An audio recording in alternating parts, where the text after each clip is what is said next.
Hey fellas, you ever massage your jaw? Yeah, the jaw. And you feel like your brain unclenching? Well, today you're going to get a 90-second reset. Yep. That kills stress, headaches, and snaps your focus on. But first, welcome back to Mornings in the Lab with Keith, Jon, and friends, your daily accountability partner for real talk, real motivating content, and a live morning conversation that gets your jaw unclenched and your head right. Guys, this is a live conversation, getting up and getting after it every single day, 8 o'clock Eastern time, right here on LinkedIn, YouTube, and X. Fair warning, we use big words here on this big show, so if you have kids around, we might offend them. Either get them out of the room or prepare them for new language lessons here with the handsome chief. Hey, thanks for tuning in, guys. Hit like, subscribe, and jump into the chat to say hi. Yeah, vertical comments are going to rock and roll today. The horizontal comments are going to rock and roll, and that's the best part about being live. Yeah, you get to interact with the hosts in real time. Yeah, that podcast stuff, you send a message and you wait for somebody to send you an email back. Yes, finally. We only have one rule around here. You don't hit the snooze button. Yep, we're going to be 9 minutes behind the guy who doesn't. Listen, you've been listening to the show for a long time, hitting snooze. You're minutes and hours and days behind myself and Anderson. Yep, and we're inviting you along for the ride. All you got to do is get up and join us, 8 o'clock Eastern time, right here.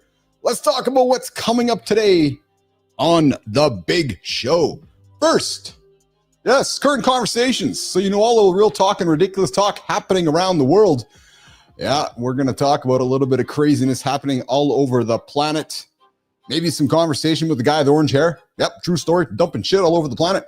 And hey, listen, apparently your desk plant's been watching you. You got a plant? Haha. I wonder if Anderson has a plant. We're going to talk about plants coming. Plant is a wonderful metaphor for what we go through every single day. Ricardo O'Neill. Yes, Ricardo O'Neill is coming up in the show today. He was supposed to join us a few weeks back, but a little scheduling conflict, so we are excited to have him here today, joining to talk about his local first play that turns nice clicks into real walk-ins. Good morning, Sullivan. Good morning. Tom Ritchie, I see you out there, brother. What is shaking, my good friend? Hey, the deep dive. Yep, the 90-second jaw reset you can run before they call that usually causes headaches. We got Matt Roof here as well, the uncommon kindness guy, the kindest guy on the planet. Matt Roof. What is shaking? Brother, reloaded. Oh, man. We got a conversation right out of the book of John. Yep, the book of John, Jimmy. Producer Jimmy on the buttons today. Yep, we're going to be talking dump work. Yeah, the art of when to dump for men. And we're not talking brain dumps. No, we're talking dumps in the can. And I have maybe it's 2025, so we might be looking for Kohler for a sponsor to get us involved with something Johnny's up to. Hey guys, listen, one tiny habit is burning $100 a week. We're going to talk about that. And as always, we're going to wrap it up here with the Community Corner, where we feature stories across YouTube, Substack, and LinkedIn. Oh, baby. We're going to get after it and celebrate some awesome humans. Hey, Sterling. Hey, Preston. Hey, Jimmy. The Morning Loop. Oh, baby. It starts right now. Oh, hi, nation. Welcome to another loop at the lab. Keith, Marty, crew, good to see you. Good morning, Mr. Anderson. What?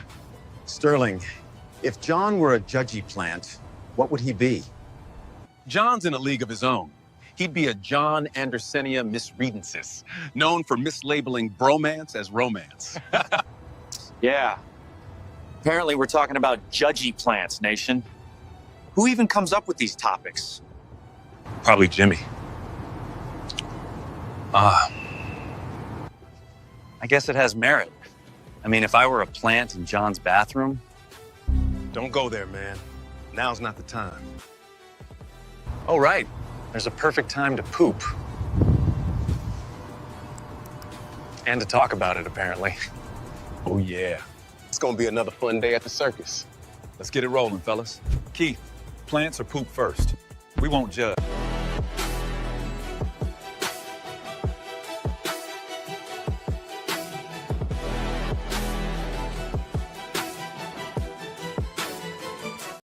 You guys think a plant would survive in Anderson's bathroom? What's going on, Season Strength? You're back today. Good morning, brother. Glad to have you back here in the lab. Season Strength, one of our newest members of the Mornings in the Lab community. Hey, guys out there, why don't you guys give yourself a little hello to Season Strength? He's been joining us for a couple days. Hey, Season, I forgot to ask you yesterday, brother, where are you joining us from this morning? You've taken some time out of your day to spend some time yesterday with us, and you're back here today, so I thank you for that. Full of gratitude, my brother, because you can spend your time elsewhere. but you're choosing it to spend it with us. And I'm fully, eternally grateful for that. So where are you coming from, Season Strength? Hey, Season, I want to introduce you to a few folks around here. You got Mike Sullivan here on the horizontal stream. Sully's on the West Coast. Sully comes ahead of Season Strength. We got Kindness Rising, Matt Roof. Seasoned, if you're looking for somewhere to start your morning before the big show, I invite you to go check out Matt's show, 7:30, right here on the Mornings in the Lab Live Network. Matt is a solid dude. Well, except he's a Rangers fan, so just don't hold it against him. But hey, solid guy. Go hook up with Matt Roof there. And hey, Tom Ritchie. Hey, Seasoned. If you're into the cannabis world, like the old handsome chief is here, Tom Ritchie over there at the Legacies podcast will give you something to talk about. So guys, come give a hello to Mr. Seasoned Strength and Seasoned Strength. He's in the sauna. Mr. Seasoned Strength is here to come hang out with all of us this morning. I appreciate you, brother. Say hello to Seasoned Strength. Sup, Seasoned? All right, so listen. Hey, guys, you guys can join the show this live, second hour. Going to open the phone lines up, 431-300-3005. Text or leave a voicemail. Some of you guys do. It's surprising, which is pretty awesome. Good time, wood shaking, good time. Charlie likes to drop me a text every now and then. Actually, Charlie dropped me a text last week with an AI-generated video that he's convinced that it wasn't. Yep, Charlie, I think it was. Yep, true story. Actually, I'll give you guys a little hack. If you find a real viral video happening on the old interwebs, yeah, take that concept. You say, oh, it's got millions of views around it. Go recreate it AI.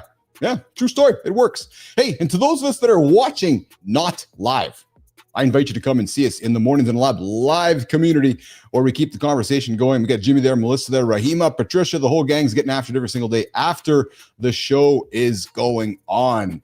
All right, we got Anderson coming up here in a few minutes. We got some current event topics as well to throw on the table. Jimmy, I think while we're waiting for Anderson to show up, I'm just going to get into this conversation here with the plant. And Jimmy, I think we've got a little bit of an opener with the plant. Let's get it started, my brother.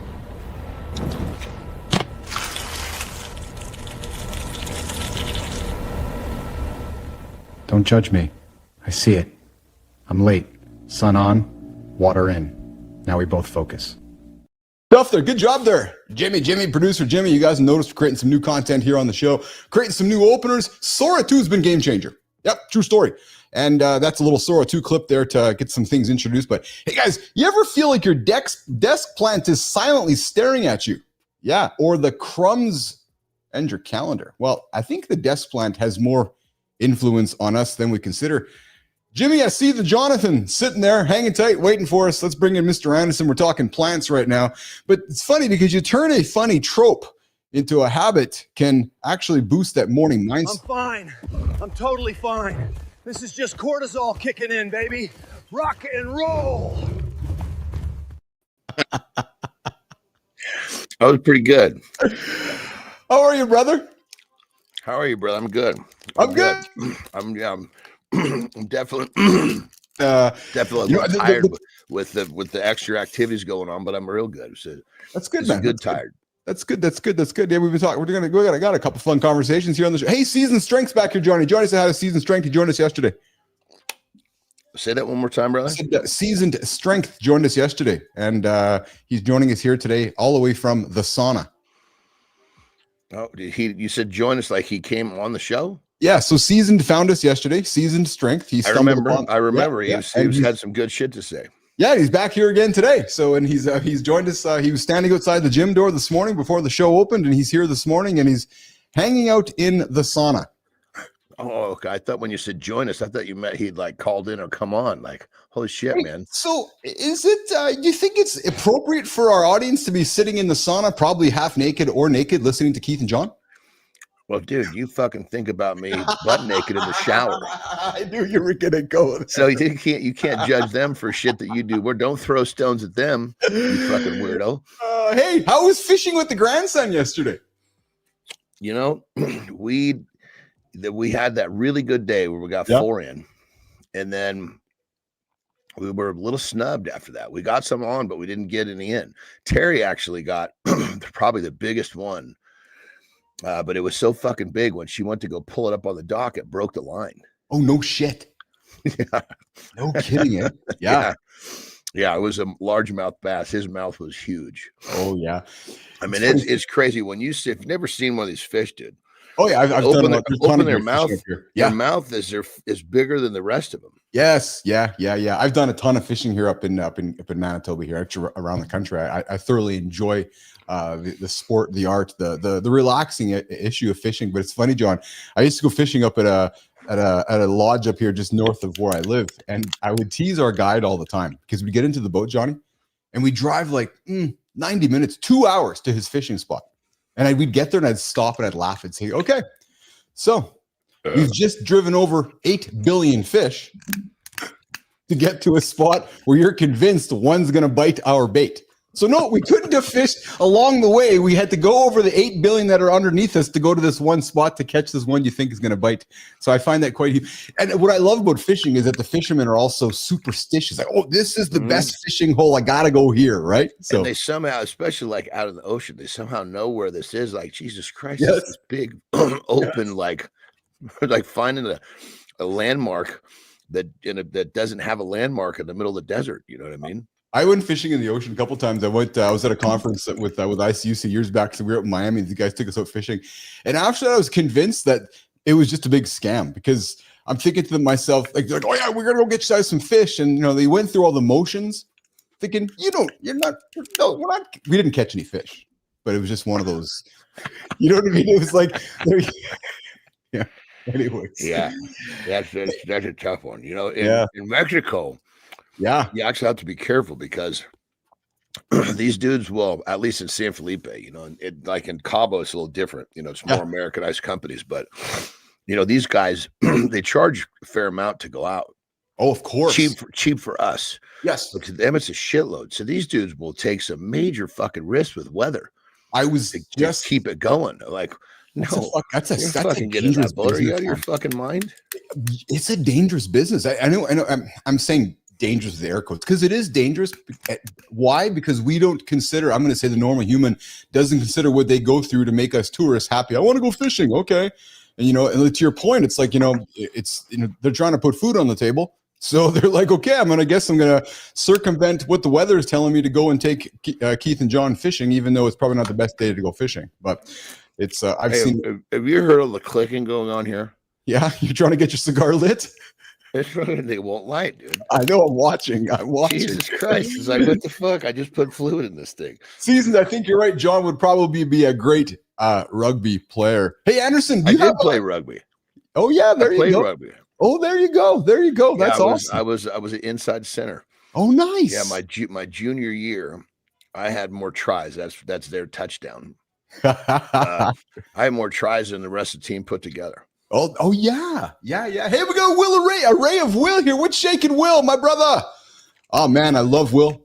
Will Ray hanging out with us, joining us this morning on the big show. Will and I grabbed some coffee on Sunday. Johnny, you remember Will? You might not, but because we've had so many people through the show here. But if you saw him and if you came on, you go, oh yeah, I fucking know that guy. The guy's solid. The guy's got a journey. The guy is the most real human. He's a Matt Roof kind of guy, man. Good character, good human being joining us this morning. He's got a great channel too.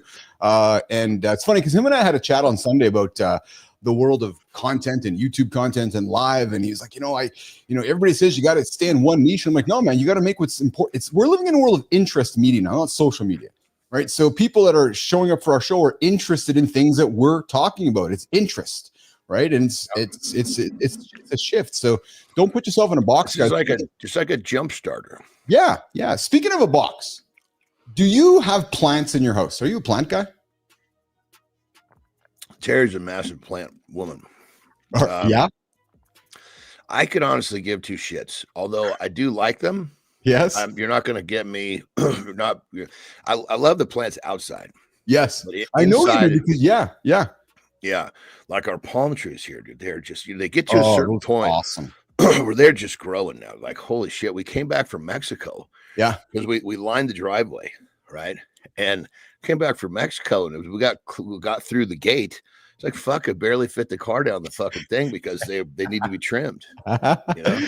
Coming up, Ricardo O'Neill joining us at the bottom of the hour. We got a guest showing up here today. We're talking plants. We're going to get to the conversation desk in a couple of minutes with Sterling and Preston. Got a fun couple of fun topics for Keith and Johnny to get into. But John, the plant is a metaphor for how we can boost the morning mindset, how you might want to reduce clutter, how you might want to improve health. because that plant. This is interesting. Because the plant needs to be cared for, right? The plant needs to. Terry talks these fucking things, pets them, does all such shit, names them. And these motherfuckers just grow like unbelievable. You know what she does, dude? Really cool. She's, What's the term?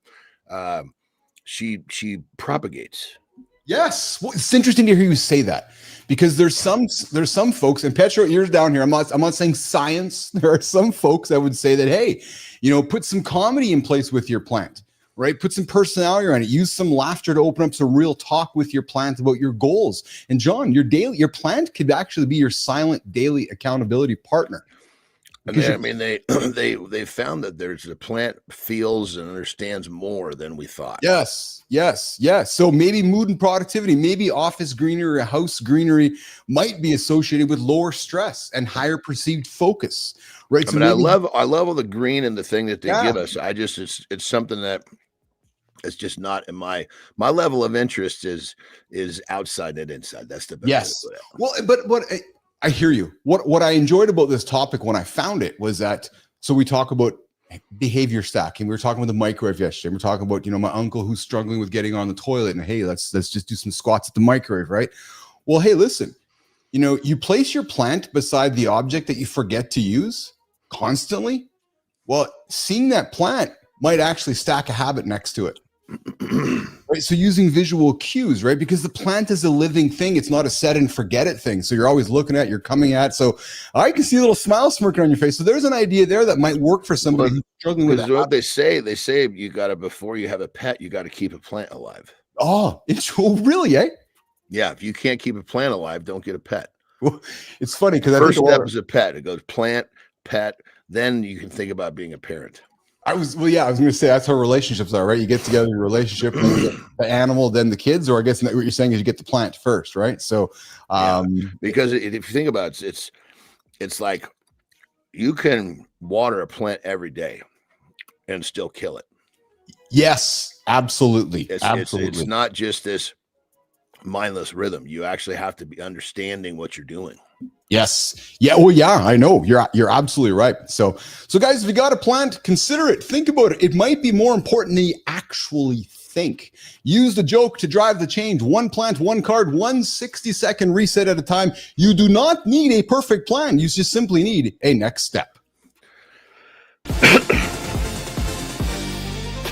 Elon just turned X usernames into digital real estate. At Pizza, at Tom, at One. Hey, some listed in the millions. Auction blocks and bragging rights. But it's not a purchase, it's a lease. Premium Plus or business.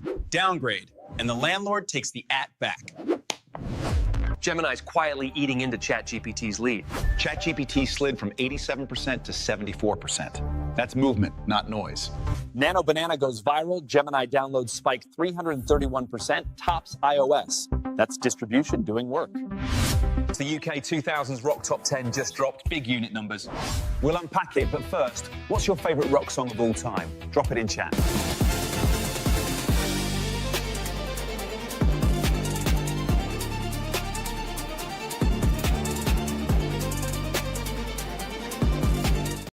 I invite you guys to come join the comments over on the vertical stream here. You can come or send a text. Second hour, the phone lines are open, 431-300-3005. We got Ricardo O'Neill joining us in a few moments. Johnny, I got a few topics that are pretty relevant to, especially in the world of, we are working in a building in. So I'm looking for stuff that's helpful for you and I. If it's helpful for you and I and Marty, then it's helpful for our audience. One of them is— Where's Mark? I'm not sure, actually. I meant to text him last night. I thought he was going to be here today, but I know he was busy with some stuff. I think one of his clients actually maybe got shifted his schedule up there. So I was gonna bang on his door here today. But we talked yesterday. I'm an original Twitter user. So are you. Well, folks that are looking for new or different Twitter handles, X has just relaunched, John, a marketplace for handles. So if you're like, hey, you want to get at John or at peptides or at something like that, there's a marketplace now that Elon has launched that will allow people to go buy handles over on X in his ability to continue driving new revenue opportunities. So it's actually a pretty smart move, I think. Yeah, absolutely. You can never, he's always a step ahead. Yeah. Well, it's funny because yesterday AWS knocked off most of the internet. Like most of the internet was down. A lot of the internet was down. That. Yeah. Except for X. and Elon was being cheeky because his platform is not built on top of AWS. So he's like, hey, you guys can all he's on his own, right? Yeah, that's exactly it. So yeah, the whole world's gonna go dark except for him. Yep, exactly. And hey, listen, I know you and I grew up with well, here's a joke. We grew up with we grew up with encyclopedias, and then it went to Google. And then, as the world has come forth with AI, Chat GPT, took on the world, whatever, a couple of years back. And then Gemini, Google's Gemini has dropped out into the world. And over the last couple of weeks, Johnny, Google/Gemini is surpassing the new one. And again, as we're building our businesses, never knock down the old guard that has massive business, massive distribution. And Gemini has now surpassed ChatGPT as the most active service on the web, actually. So they're just another cycle happening. Right?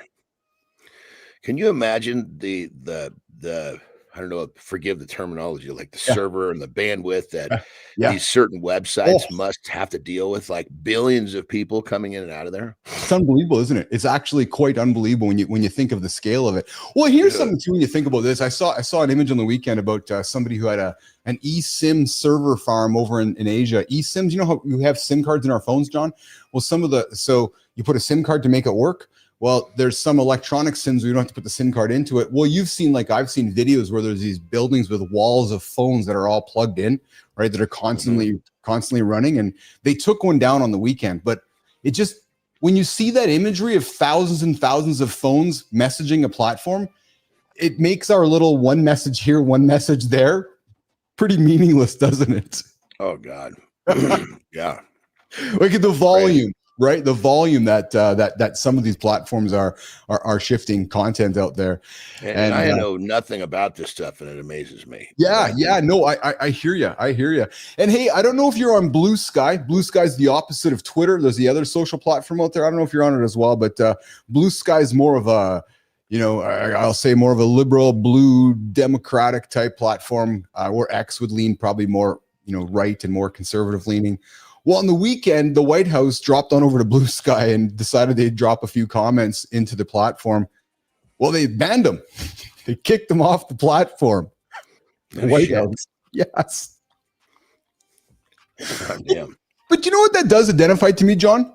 It identifies to me that there's just not a willingness to have a conversation. Because they're like, okay, well, we don't agree with your views, so we're just going to kick you off the platform. It wasn't a, hey, let's have a conversation. It's just a, hey, no, we're going to kick you off it. And actually, Mark, and I have respect for Cuban, I know you do as well, has been really vocal around some of these platforms that are like saying, no, you got to get off, or we just want to hear the echo chamber. Echo chambers don't serve anybody well, frankly. Well, I mean, that's how the public is controlled, so to speak. Yes. So you hear something enough, you just take it as fact. True. Well, isn't that true? Eh? Isn't that true? And hey, listen, I got something else fun for us. Here's something cool.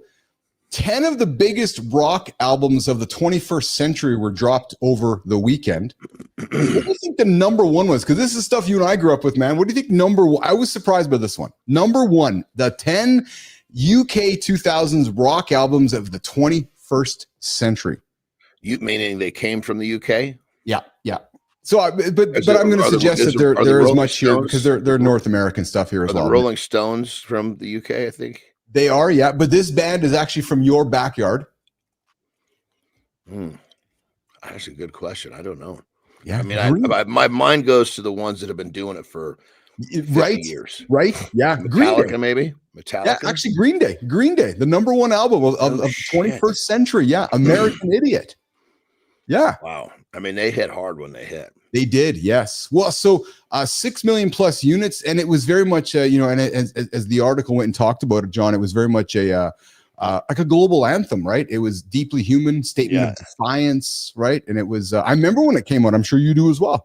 That little guy in the front, man, it was like he just was fucking rocking, and it was like he kind of didn't care, he was dressed how he wanted to. Billy Joe Wasn't worried about having good teeth. You Yep. know, he was just up there fucking killing it. You know. Yes, yeah. I big believes it was Billy Joe actually. Number 2, Johnny, Linkin Park, Hybrid Theory, The Darkness, Fallen. It's funny because the stuff you and I grew up with, like those big bands. Nickelback is on there, number 7. Linkin Park again on there. Nickelback on there again, but no, Limp Bizkit was there. Speaking of Limp Bizkit, the guitarist. Dude, I used to love them, dude. Who, Limp Bizkit? Love them. Yes. Yeah, when they came out, what was it? The Nookie and chocolate starfish and the hot dog flavored water. That was one of the first ones to sell 1 million in a week. Oh, I love it. I love this conversation. We haven't talked music, brother, before. We haven't talked tunes. Yeah. Yeah. Yeah. You know what that title is? The chocolate starfish and the hot dog. I do. Water. Yes. It took me a while to figure what that was. Dude, Fred Durst was a crazy dude, man. Eh? Like, cause you see him, and when that band came to the scene, when Wes Borland had that makeup on, had that crazy look to him, like the guitarist, and then Fred Durst, the lead singer. And if you see him now, he looks like you're the neighbor next door who's the grandpa, right? But the bassist passed away yesterday. An unfortunate tragic event yesterday. Yeah, that's a bummer. It is. Yeah. Speaking of kind of that type of music, my all-time favorite band is Korn. Good choice. Yeah, you like Korn, eh? Yeah, good choice. That's a good choice, bro. They had this. There was just something about they were so good at, kind of like Metallica. They were so good at bringing it up and down, and making you wait. And then when they would just cut, they had those two. What do they call it? Harmonic guitars. Is that what they call them? Where 2 guys are playing the same shit, and when they're on, it's just a different sound. Yes, but you got to have 2 guys that are good at it. Otherwise, it just sounds like a bunch of fucking shit. And those dudes used to just fucking get it, man. Yeah. Tool, good choice, man. Tool's good stuff. I'm a big fan of Foo Fighters. Not Tool, weirdo. It was Korn. I'm sorry, Korn. Yeah, no, I'm thinking. But Tool's right there too. I know Tool's awesome too. Oh, Tool's another one. Oh, Jesus, dude.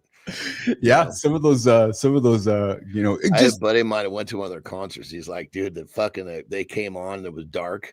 Yeah, and there was no lights on, nobody even knew they're on the fucking stage, and they fucking hit that bass drum. He goes, dude, I felt it like somebody hit me in the chest. Oh, because they were the loudest act I've ever been to in my life. That's awesome. Yeah, guys, Seasoned Strength comes back, says Korn equals good, Soundgarden equals great. Oh, Seasoned, I could not. Dude, when Chris Cornell died, I cried.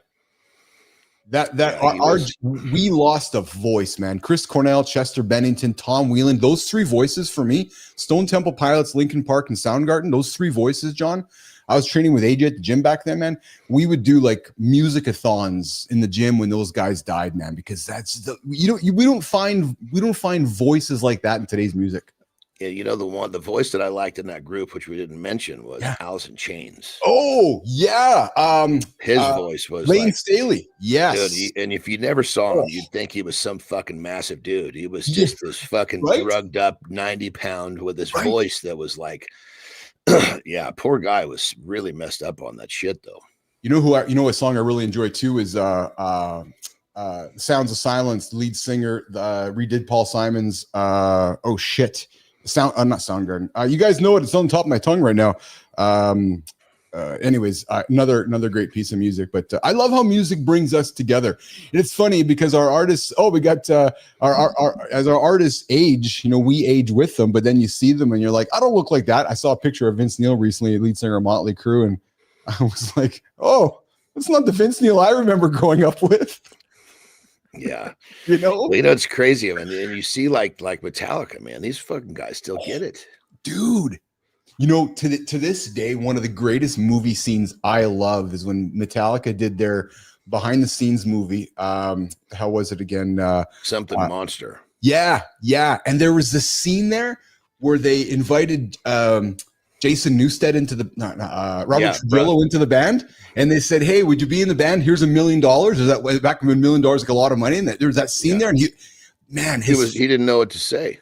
It was so awesome. That scene, they wanted to bring someone in that was like going to be he was going to stick.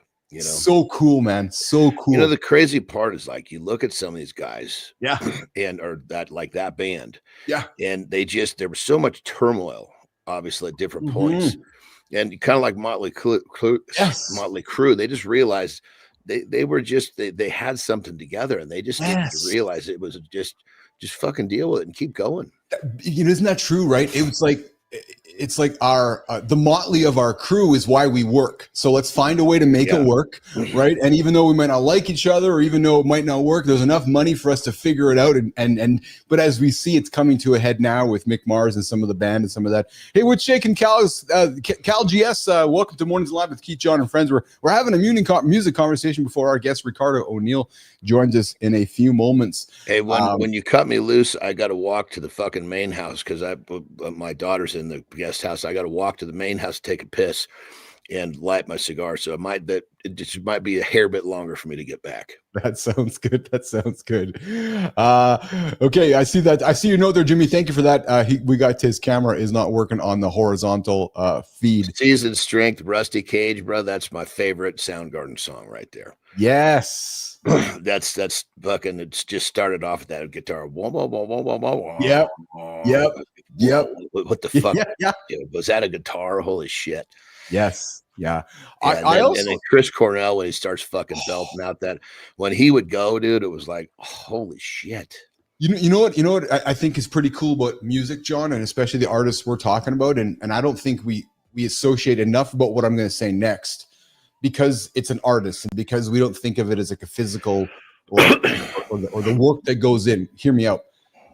The artists we're talking about are the guys like Kobe Bryant that are in the gym, thousands upon millions and millions of reps, right, on the guitar and on the drum that nobody's paying attention to, right? They loved it. They fucking did it. They didn't. I mean, what was that whole Seattle group? They're like, look, we didn't do this to get famous. Yeah, but I to me, there's a powerful analogy in that, because we're so focused on seeing the end result. That's what society looks for, is the end. We don't look at all the work behind the scenes. And then because I'm speaking with respect to my musicianhood, because they're not athletes, we don't idolize them perhaps in the same way as an athlete. But man, the work that they have to put into, to be a really exceptional, whether it's guitarist or drummer or singer, all the reps behind the scenes that nobody's paying attention to. Can you imagine going out into the fucking Kingdom? Right? Yeah. 90,000 fucking people standing there. You're on a stage and you got 90,000 fucking people there to see four dudes. Just think about that for a second, right? Yeah. It was first time I was in a really big wrestling show, it's like, fuck, there's fucking four of us in this ring and there's 54,000 people here. This is fucking insane. We've got 54,000 people's attention for 13 minutes. Well, I've told the story before. That's why I think that, what Miley Cyrus has talked about, struggling to go on tour. He's like, I don't want to go on tour in my head. She goes, it's hard to explain when you go to a stadium, like you said, and there's 100,000 people there all cheering you on. And then you're expected to go off the stage and resume being a normal human being. She says, no, it doesn't really work that way. And I think in some ways you probably can relate to that. And what I mean by that is you go out there, all the adrenaline's pumping, and then you get off the stage. You've been entertaining for an hour in the ring, and then there's people out there, idolizing and adulating you and so forth. And it's easy to see how that can open up a whole host of problems. We're 100%. I mean, it's like, oh fuck, what's his name? Biggie Smalls, more money, more problems. It's just your problems just get bigger. Yes. But the hardest part about that whole drill is when it's over. I can't, because now you've got to kind of get back to like some kind of normalcy is, right? Well, it was, for me, it worked out pretty well. So obviously wrestling was kind of like, in terms of that type of thing, in terms of, the crowds and things like that. Yes. That was the peak. So strongman was good. Wrestling was here. Bodybuilding. So it kind of worked like this for me. So when I was done with bodybuilding, you're in an amphitheater with 6,000 people versus a fucking arena with, 30, 40, 50. So it was kind of like a nice down step, but it's the re-domestication process. So it's interesting you say this. This is what I love about our conversations and this show, because how we can just kind of weave things together. And here's a good segue. Your comment leads me to something I heard on the weekend about my local hockey team, which I'm proud of. I talk about my Winnipeg Jets. The owner here on the team recently signed 2 of the stars, I guess a year ago, to like basically lifelong contracts with the team. And the guy who owns the team is known as a man. Is that common? Is that a common thing? Let me finish exactly what I'm saying here, because it's not, but it was just, so I'm putting lifetime in quotes, because by the time these 2 players' contracts are going to end, they're going to be at an age in pretty much it. Yeah, right. But my point is that,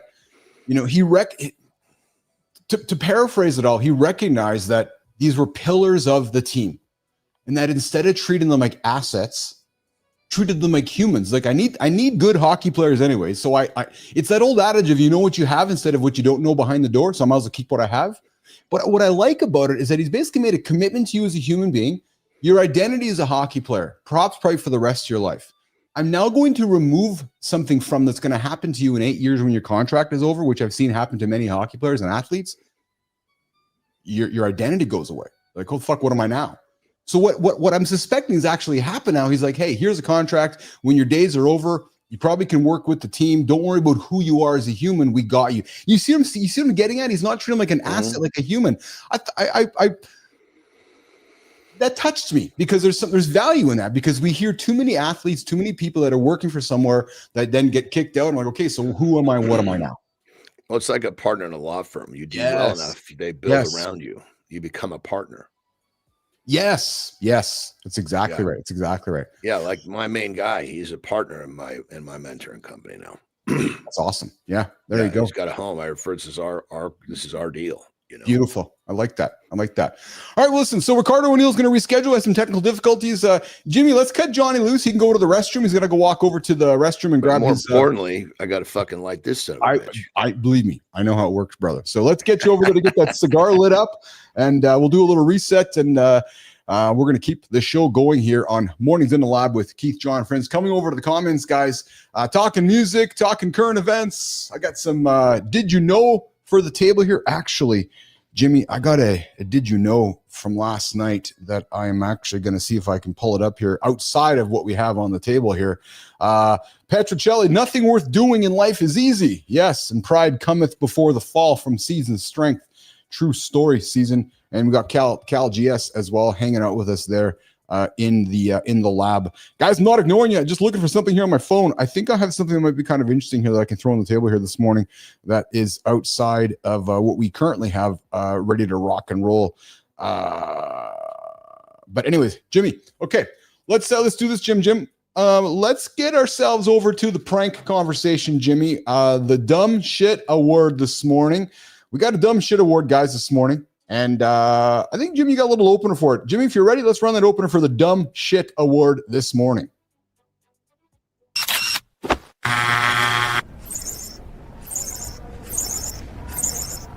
Clout to cuffs, pretend staff, real charges.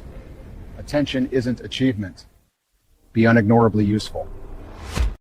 Yeah, so Dumb Shit Award today, guys. True story. Yep, so we got a Tempe-based creator. Oh, creators, yeah, who allegedly impersonated staff and staged business takeovers for content. In other words, hey, let's go and create a bunch of great content that was all staged. And then eventually he was arrested on burglary, impersonation, trespassing, and disorderly counts because none of it was real. So today's Dumb Shit Award, Jimmy, goes to the fellow. And hey, like we've talked with Johnny here, we're not calling the human who's doing the crazy stuff. We're not giving you the Dumb Shit Award. No, we're giving the action the Dumb Shit Award. And actually, Jimmy, I remembered what it was. I got a what's the word I'm looking for today, guys? I got a side associate. I'm looking for, guys, help me out here. A secondary. I got a secondary Dumb Shit Award this morning. This one's there's kind of some not kindness in this one, but I still got to put it out there. So last couple weeks ago, a young girl fell out of a porthole on a ship. Yeah, true story. In the ocean, Disney ship. Yep. The dad jumped into the ocean to save the daughter. Well, it's been revealed in the last 48 hours, that the mom might have had something to do with it. How?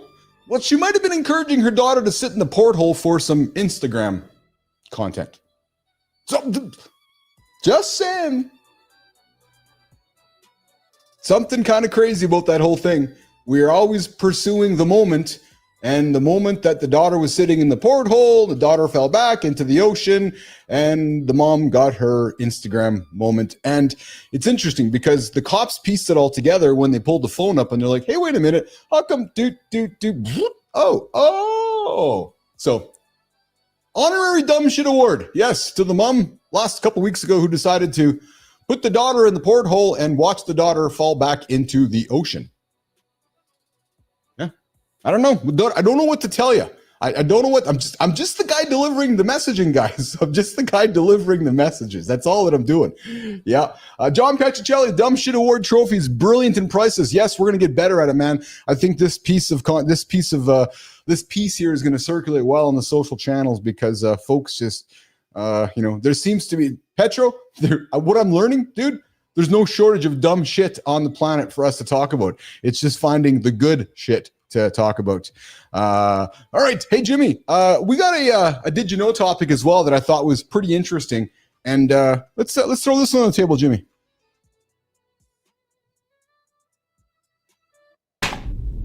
First offer is gravity.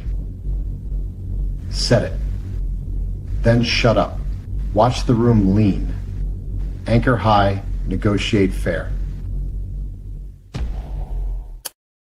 Guys, talking negotiating. Did you know that your first offer will typically set the stage for the final deal? So when you're sitting, that's why you never speak first. Anchor your offer first. Set the price, win negotiation. So go ahead. My rule of negotiation is don't speak first. Yeah. Well, there's absolutely something very powerful in that. There's no question about that. Yeah. There's something, anchoring effects are powerful though. The side that sets that reasonable first number generally pulls the outcomes towards it. So while I hear you on not speaking first, there is logic, and Petro, I'd love to hear your point of view on this. There's logic and there's some I'm going to loosely use the word science that suggests that anchoring psychologically will pull you in a direction that I want you to get into by anchoring our discussion first. And actually, go ahead. Sorry. So actually, it might be happening right now because I'm working with a fellow. You know what I love about you when you talk about working on your business and I see you get all giddy because I see you, I watch. You're like, oh, I'm working on my business. You get to smile on your face. You get all excited. It's like you're fucking like a little child. This boy working on his business. Well, I've been working on some stuff here behind the scenes as well, and I'm working on automating a lot of the back end, like automating it all, right?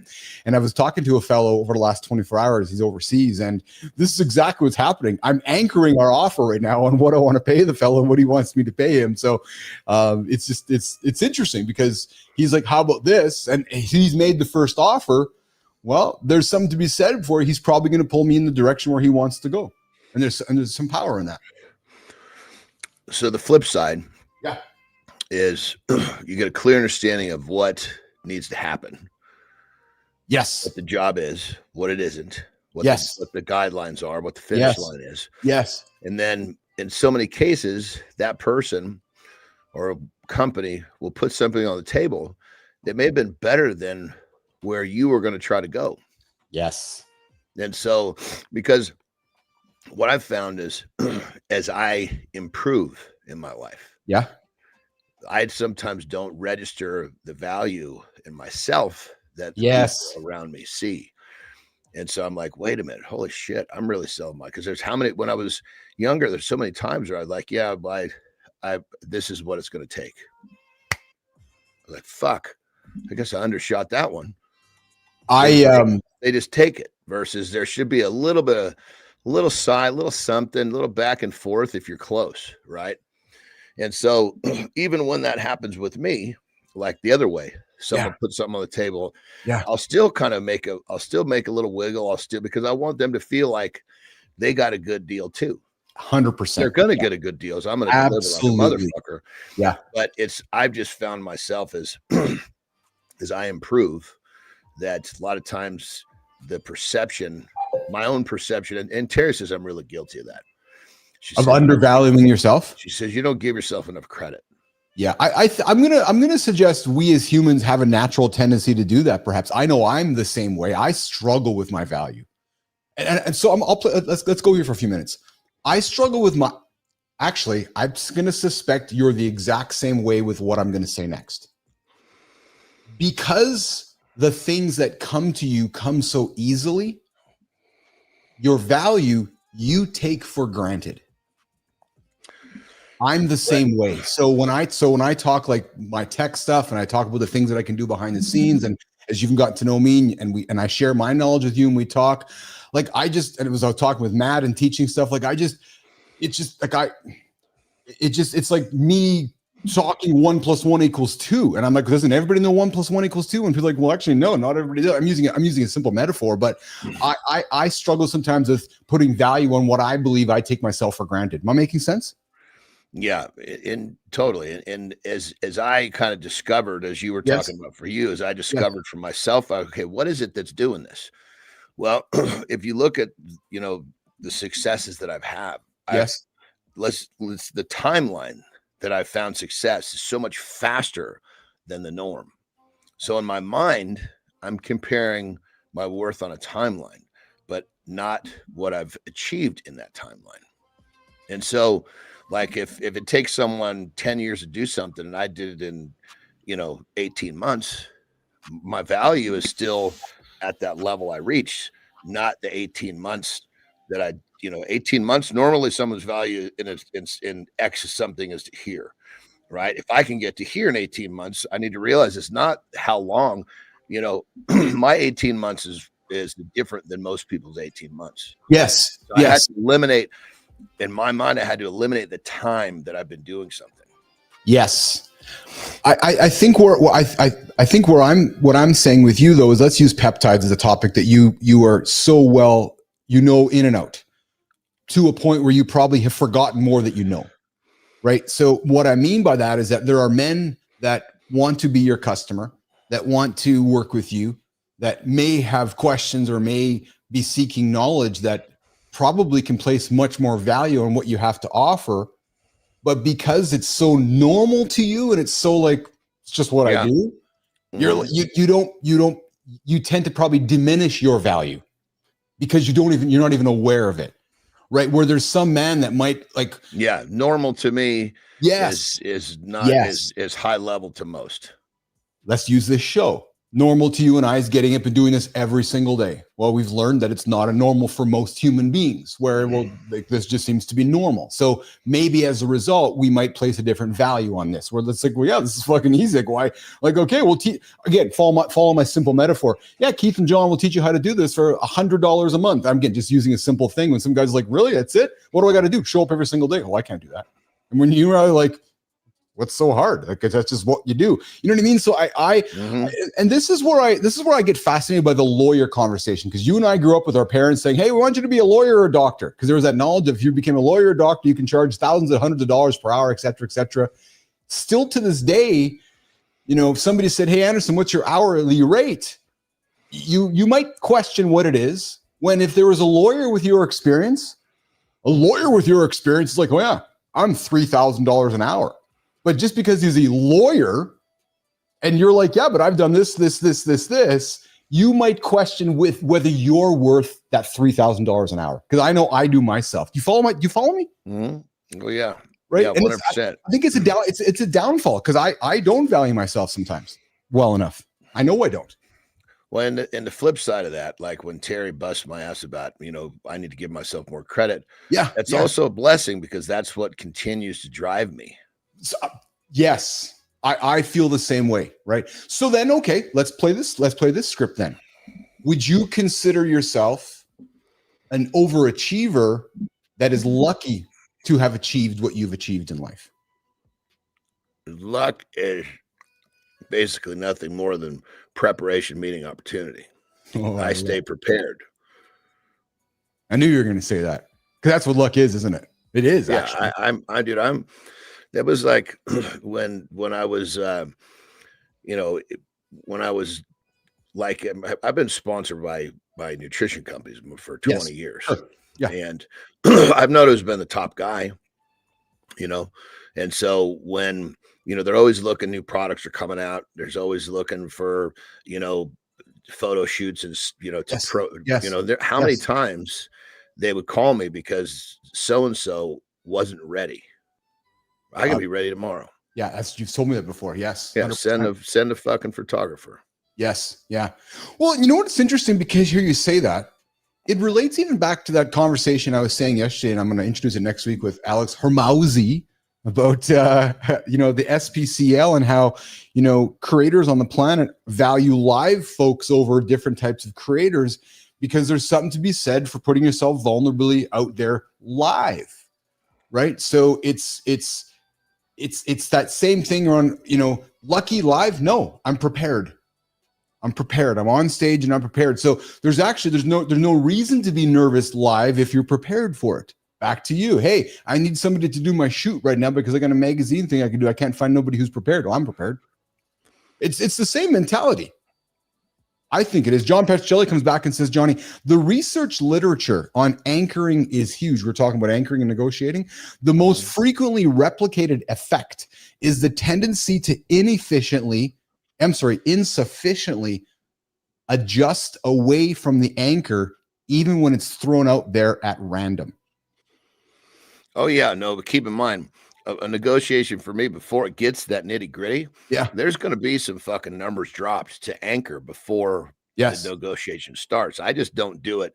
I'm not going to be the first. When it's time to talk brass tacks. Yes, I'm not speaking first, but I've already planted the seeds in the somewhat of my expectations, not directly to them. It's been I always make it in some sort of a story or a passing statement. Yes. Because I so agree with the price anchoring.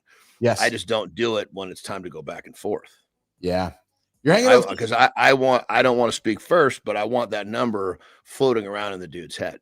I get you. I absolutely get you. Yeah. Hey, with Keith and John here on Mornings Live with Keith and John, 8:00 Eastern time, LinkedIn, YouTube, and X. We're going to do a lifestyle tip with Jon Andersen coming up here in about a minute or so, Jimmy, and then we'll do a reset on hour 2 and come back with some further conversations. We're going to talk the perfect poop window. Yep. Going to have that conversation. And the 90-second jaw release. What do we do with a tense jaw? Hey, Johnny, so the other thing that I'll put a confession on the table here that maybe obvious to everybody, wasn't obvious to me as I was going through it. When I sold ICUC, I knew there was the idea of horse trading, which was, you give me, I give you, and we call it even. But I didn't actually think it actually was real in business. And what I mean by it, until we got into it, so real. It was funny because my naivety shined its light on it, right? I remember I was sitting in my Jeep, I was on the phone with Maurice and our lawyers, and they're like, okay. And the words horse trading was used. My lawyer's like, okay, so they want to trade you this for this. And I was like, this is actually a thing. He's like, oh yeah.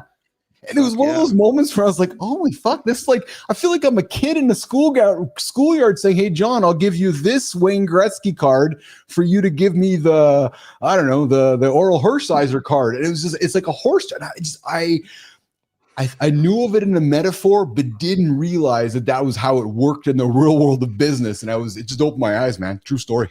Well, and the cool thing about that is I'm trying to think of I remember I traded a car. For a really fucking because we were having our house in Northern California. We were having the whole fucking thing done in Venetian plaster, which is a fucking expensive job. Yeah. The whole fucking house, every single surface. Yes. The only place we didn't do it was inside the closets, right? Okay. It was a fucking massive job. Yeah. And there was a vehicle that I had that it wasn't that special to me, and it wasn't definitely not my favorite car. And I was just kind of one of those cars that was, it's a cool car, but fucking dude loved it. and he kept talking about it. I'm like, well, fuck, let's throw in the deal. And I couldn't believe how much he took off. I was like, done. I got the fucking pink in my office. The perfect example. If I'd have said, I'll give you, will you take X off for the job? I'd have shortchanged myself by probably 30%. Yeah. That car wasn't worth that much to me. The work that it was going to take me to sell it. Yeah, makes sense. Or if I traded in, I would have lost a fucking ton. Yes. I was like, holy shit, this is so, it was worth a lot to him. And the way it was put into the deal was worth a lot to me. So it was fucking perfect. I was just going to say, and what was cool about that is you both walked away with being happy. Right. And what's really cool about that is that you went into the whole thing not even knowing that was going to be part of the conversation. When he's like, hey, I like your car. And you're like, oh. And he couldn't afford it. Yeah. But doing this job, he was able to. It was like fucking great, man. Yeah. Season Strength comes in and says, barter system, baby. Yeah. Know your opponent. Yeah. Like I said, it was a real eye opener for me when I went through that. And then, of course, when I went through my personal journey of going through divorce, it's the same kind of thing, right? It's, trading here and trading there, but really the horse trading part with business was quite fascinating, especially with the anchoring and what you want and what you don't want. And like I said here on the show many times, right? If you and I are negotiating on something and we get to a point where we both leave a little bit unhappy, it's probably a good deal for both of us, because that means we both have got somewhere where we both know there could have been more, but we're both happy enough to continue moving forward. Yeah. Instead of one guy going, yeah, I fucking won, man. I got the better deal than John. And John's like, what the fuck, man? What is Bill's got a better deal than me? And then over time, what happens? Animosity creeps in, and you're like, wait a minute, I got, it's like, no, I'd rather have you be a little disappointed, me a little disappointed, us going, okay, we're both pretty happy because I didn't go back saying I fucked you and you fucked me. That's right. It goes back to, look, we both have to suck an equal amount of cock in this. Jimmy, there's a segue to the lifestyle tip this morning with Mr. Andersen. It's time for the big man's lifestyle tip, business athletes.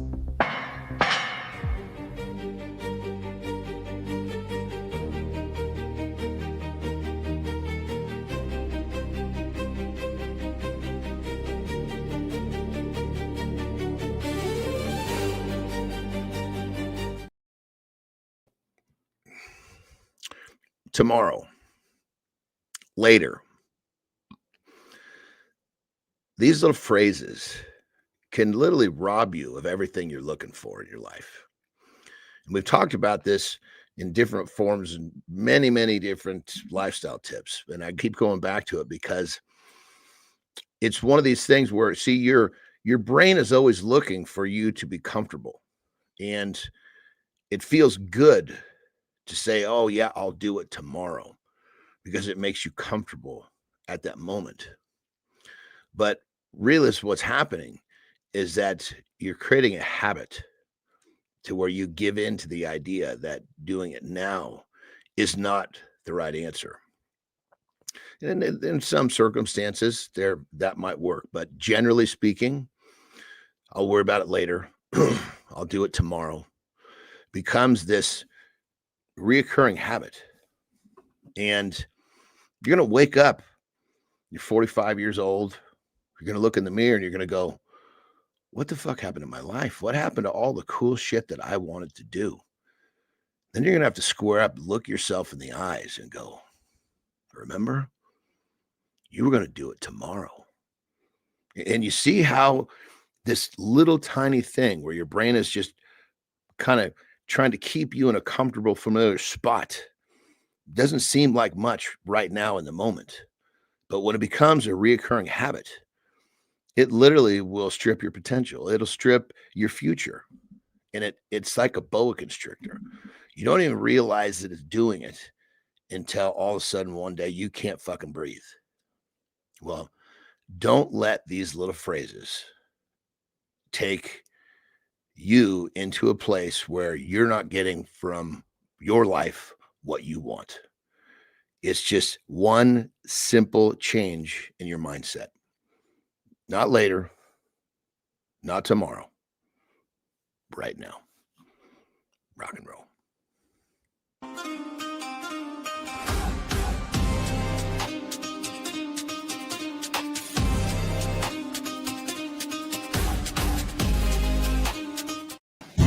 All right. Good morning, everybody. Welcome back to Mornings in the Lab with Keith, John, and friends. Your live morning show experience happening every single day, Monday to Friday, 8 o'clock Eastern time. YouTube, LinkedIn, and X. Hour one, guys. We got into some plants with opinions. we had a guest that had the bump. We had some technical issues, so John and Keith got into a conversation around some of the best music happening on the planet these days. We talked about some current events that happened over the last 24 hours. X is launching a marketplace, you guys, for handles that you might need or you're looking for along the way. And coming up next, we're going to talk the jaw release protocol. We're going to talk the best poop window for men and $100 leak. And we're going to wrap it up with the community corner with Maya at the bottom of the hour. So guys, if you're new here, I hope you enjoyed this live, candid conversation that happens every single day that you're not going to find anywhere else. So hey, hit it, subscribe it, come say hi in the comments. Jimmy, let's get hour 2 starting right now. Pain behind the eyes, 90 seconds. Press, open, glide. Switch sides, exhale. Head clears. Back to work. So you still have video, Johnny? Yeah, if that was real, that wasn't AI, correct? No, that's AI. The AI really had your beard fucking trimmed in properly.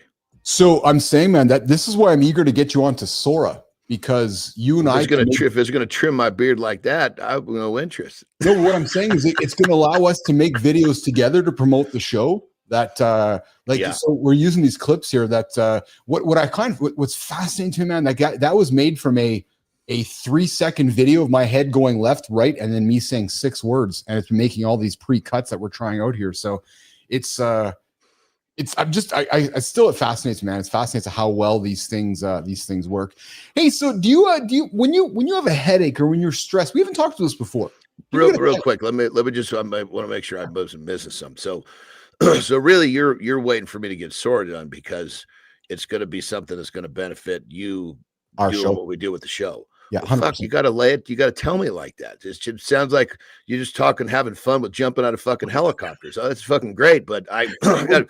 You put it in the fucking pipeline of progress, it becomes a different creature to me. Send me the fucking link again. You know, it's funny to hear me say that, because yesterday when I was working on it, I was it's true actually. And we're just doing it live on the show. I was going to send you a text today to say, hey brother, you know what it is? It's levers and time. And sometimes you're like, okay, my time right now. Yeah, no, I just didn't understand that you were using it for production and for us to make progress.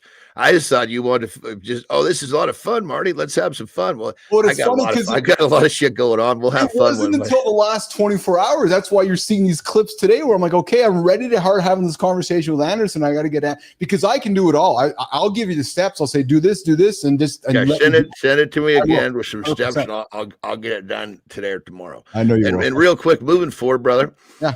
I mean, we're in this thing together. If you need me to do something for us, that's different. If you're just saying, "Hey, let's jump 100%. Out of some helicopters," I miss it. And if you did say that, I missed it, so I apologize. No. I wasn't ready to pepper you with business expectations yet, because I wasn't ready to pull the lever yet. So it was really the last 24 hours. Yeah, so when you recategorize the task, it becomes different. It goes on to my list. Yeah, I get you. I listen the same way, my friend. Hey, listen. So we haven't had this conversation before, and I was eager to have it today with you. What do you do when you might be stressed or a headache, or do you ever send yourself with like a sense, like a jaw where your jaw is tight? I know some folks that get that tight jaw and they grind teeth, or they get really tight and all their anxiety ends up in their mouth, right, or their face. Have you experienced that in your life? I'm being very serious right now. Yeah. No, I look at it. I reframed it.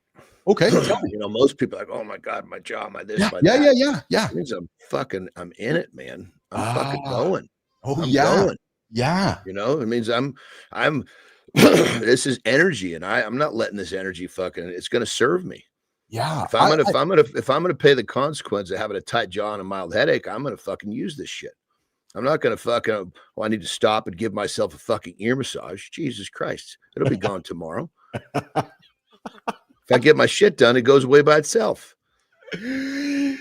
Releasing jaw tension lowers head and neck load, reducing stress type headaches, and can improve focus, right? So small daily resets. I thought this was a good topic, John, that I think could be added on to like a habit stack for somebody, right? Because if somebody's having a stressful day, so for me, what I'd recommend is like one of those: create attention, create awareness, and then act on it. But I think we should definitely point out that it's a Band-Aid. Really what needs to happen is, yes. Okay, what's the fucking problem? And most, like for me, it's because I'm under the gun to get something done. Okay. It's like, okay, this needs to happen, and I'm focused, and I'm like, usually when I'm it's because I'm zeroed in, and it'll go away as soon as it disappears like a fart in the wind once you check the box. Yeah. Do you get headaches? Is that because I know some folks that get them all the time. Do you get headaches or not? Oh, brother. I don't want to talk. I don't mention headaches in my life anymore because I have them constantly. Oh, I've had too many concussions. I used to really stress Terry out. I'm sorry. I never even thought about that. Because I used to really stress out Terry because it would be like, fucking headaches would come, and it would kind of, to a certain extent, I don't want to sound like a bitch when I would say it, kind of debilitate me, but when I would let it take up too much real estate in my mind, it would be much worse, and it would like fucking stress her out. And she's doing all sorts of fucking research on what we can do to fix my fucking head, and I'm like, look, babe, and unfortunately, this is some of the fucking choices I made. This is some of the I guess you call it side effect. Okay. Yeah. So I just, I just fucking suck it up and move forward. But I mean, some of my headaches can be fucking brutal, dude. Like there was a period of time when I wasn't framing them properly, where I would, sometimes she would find me in our bedroom with everything fucking drawn and dark, and I'm just trying to fucking like get it to go away. But in essence, what I was really doing was I was feeding into it. I just didn't understand how to deal with it. It's like, have you ever had wherever you put your attention, you're going to get more of. Well, as I'm listening to you speak, brother, what I'm hearing you talk about is as much in Season Strength come back and says 10 deep breaths, deepest 3 to 4 times per day. Great resets. I appreciate your feedback, Seasoned. What I'm hearing you talk about, John, with your headaches is this is a compliment, is more of an understanding and of a reckoning that it's a mental path for you, because you know why you have headaches. So you're as soon as I recategorize as a badge of honor. Yeah. This is one, in a weird fucking way, when I hear you. Thanks for being vulnerable. This is a good conversation. Yeah. When you're thinking about doing all the shit that you want to do, when you're busting your ass and you haven't made it yet. Yes. In your mind, you're envisioning being old and limping and having all of these fucking, this shit because you did it. Yes. Well, then once you start doing it, you realize, Jesus Christ, this fucking shit hurts. And it's different to have when something hurts all the time. And so you deal with it. That's where my pill addictions came from. And, when I guess when all the dust started to settle, I realized, okay, now it's time for me to try to fucking start cleaning some of this shit up. And that's one of the reasons why, like the peptide world has really fucking helped with like pain and a lot of stuff for like just overall body pain. Most of my I guess you'd call it healing has to do with understanding how to keep my overall body inflammation low.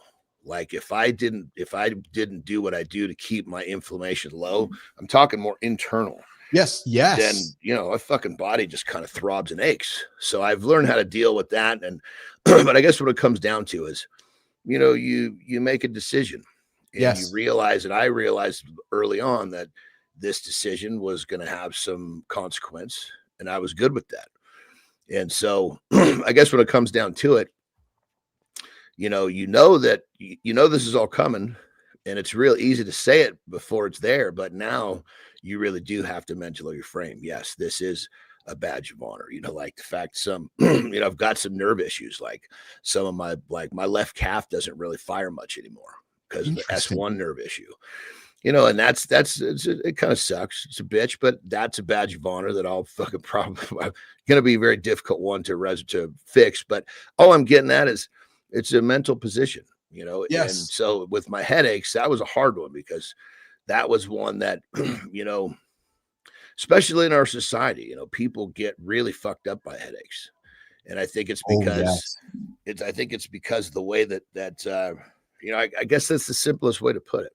Well, they can be where you put your attention, you're going to get more of. They're debilitating too for many. Like, Maurice, my business partner from ICUC days, like his headaches would debilitate him, and I would watch him just, and it would make me sad because he was the migraines and so forth, and you just want to help somebody, right? So to hear how you reframe it, because you're right, society has a lot of folks that struggle with headaches, whether they're migraines or whether a number of reasons, right? Stress related, physical related, right? So yeah. Yeah. So I think it's just, I mean, when I say this, I have zero interest in sympathy. Yes. These are my fucking choices. Yes. And when it comes down to it, any struggle in our fucking life, any pain in our life used properly can help us fucking get better. And that's the way, like the thing on the jaw and the headache in the back and behind the ears. I reframed that too. How do you think stoicism plays into this with you? Because I'm going to suspect that has helped you reframe it in your mind and how your behaviors will link to some of the feelings. Make sense? Yeah, it's a good question, because I learned to reframe shit before I discovered stoicism. Oh, interesting. Yeah. Yeah. Stoicism was kind of one of those things when I found it, I'm like, fuck, man. Yeah. This makes it's like kind of validated some of the shit that I was doing. Well, I think what it did for me, like you, I think, is that it put a name on it put a label on things that you were doing. You're like, oh, there's actually a name for this? Like these beliefs that I have, right? It's interesting because when I hear my dad, like my dad, will whether he's got gout in his foot or a knee, something that's hurting, you never hear him complain about it ever. Yeah. Never. It's just like, yeah, well, it's there. I got a toe that has gout. And it's funny. It's one of those things where it says you don't know whether the guy has no emotion or whether there's no feeling or whether it's just an acceptance for what it is. And what the hell do you want me to do? You want me to sit here and bitch about it the whole time? Like, what's that going to do for anybody? Well, and then what you think about, like, so energy going there, right? You got to understand, you're also fucking up the people around you. Yes. Once Tara and I were talking to somebody, and I didn't register that she was really listening. And that person said, God, you used to have a lot of headaches. You don't have those anymore. Oh. And I kind of just looked at him and kind of smirked, like, and I said, I just don't talk about him anymore. Yes. Yeah. And her fucking head snapped. And she was, because I think even she thought that I wasn't having him anymore. Oh, yeah. But if I don't talk about it, guess what she doesn't do? She fucking stress out. She stops fucking researching. Yes. She's researching because she's worried. I'm creating an uncomfortable place for her because I'm bitching about choices that I made. Well, it goes back to a conversation we had a few weeks back about the burdens that some men carry and just don't talk about it because there's a recognition of what's the benefit of sharing the burden with everybody else at this time. I'm going to carry it. I'm going to deal with it. I know how to manage it. Back to your headaches. I'm dealing with this. I'm dealing with the decisions that I've made in my life. I don't want to stress you out, love. If it's bad enough, we'll talk about it, but I am managing this burden on my own. It's essentially what you're saying. And then, yeah, I mean, if something needs to be talked about, I'll talk about it. Yes. Well, in season strength, whenever you complain, you attract complainers, and it's true. Exactly. Right? It's back to negative energy, right? If you're going to put negative energy on the table, because what happens is I start complaining about my headache, more than likely to relate to me, you're probably going to share something similar. And then over time, we're going to spend 5, 6, 7, 10 minutes talking about and complaining about our headaches. And we're actually not moving anything in the direction of, we're just talking Band-Aids. Hey, good time. I appreciate it, brother. I can hear you listening in there. You know what I mean? So I mean, dude, we get more of what we think about, period. End of story. Yeah. And then when we think about it, we talk about it, we attract it. It's this fucking circle. It's just this fucking circuit that we don't want to participate in. Yeah. And when men feel like like they can't reach out, they can't talk about something. I mean, the way I see it is when something can't be helped, right? And like this situation, this is just the way it is. And I can create this, kind of victim negative environment in our lives, or I can choose not to pay attention to it. Now I know that Tara watches my memory closely. Yes. So, but that's, either way, when it comes down to it, I don't want to have the people that I love pay the consequences for the choices I made. What it's interesting, because we're going to wrap this up, Johnny. What I'm hearing you say is, and again, we've talked about this before. My lawyer taught me this, is that if it's not going to move the conversation forward, what's the point in talking about it? So what you're saying is that I can't solve what's happened in the past. I deal with some headache challenges. I'm happy to have somewhat of a conversation with you about it, but there's really nothing to talk about, is what you're saying. And there's a respectful way to say that, because it's like, it's not really going to move anything in any direction that's going to be helpful. So why even spend any energy on it? That's really what you're saying. 100%. And as I went through my stages of regret, right? Yeah. I went back and I was like, okay, when this was all happening, we didn't know what we do now. Yes. We did, that's like, the NFL did so much research, they could create these protocols around concussions. Yes. And well, CTE all of mine was done by then. Oh, So it was kind of like, like if you were to get, wrestlers get fucking concussions all the time. Oh, being, you get knocked out unconscious, which happened multiple times. There's a window of time you're supposed to wait, not fucking 24 hours.